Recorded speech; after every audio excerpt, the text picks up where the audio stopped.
Hi guys, share ko na naman tong view namin dito sa rooftop guys dahil taglamig na siya guys. So ganyan na yung makikita dito sa rooftop ng bahay ng aking amo. So ang ganda tingnan guys. So hindi lang siya masyadong maganda tingnan guys sa kuha ng cellphone ko, pero sa totoo guys, kung yung mata lang yung gagamitin natin is maganda talaga dyan guys sa labas. Ganyan yung makikita dito guys, kasi nasa kami, bundok po dito sa lugar ng aking amo. So ganyan yung makikita. Yan po guys is mga tent yan.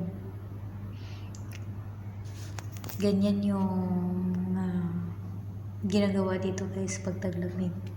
Palagi naglalagi yung mga amo dyan sa mga tent na yan.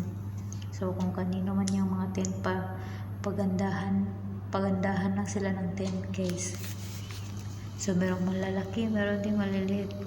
Yung malalaki guys is pang malakihang pamilya guys.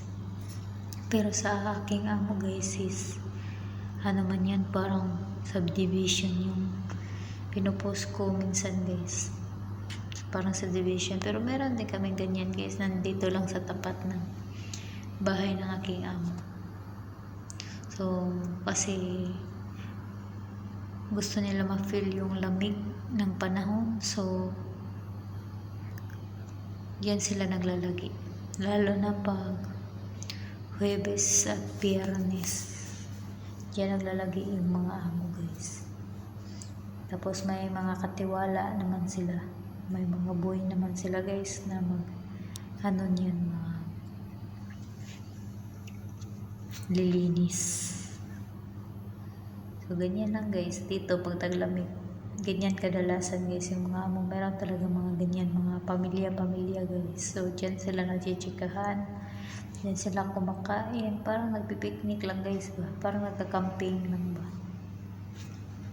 So ganyan yung ways nila dito guys pag taglamig. So yan pala yung makikita natin guys kung sa rooftop ng bahay ng aking amo. So ito yung rooftop ng aking amo, bahay ng aking amo. So ito yung makikita, sobrang mataas yung ano guys, yung yan, hindi ko makita pag hindi ako mapunta sa taas. Merong hagdanan kasi guys, dahil maraming ano dito makina. So yan guys.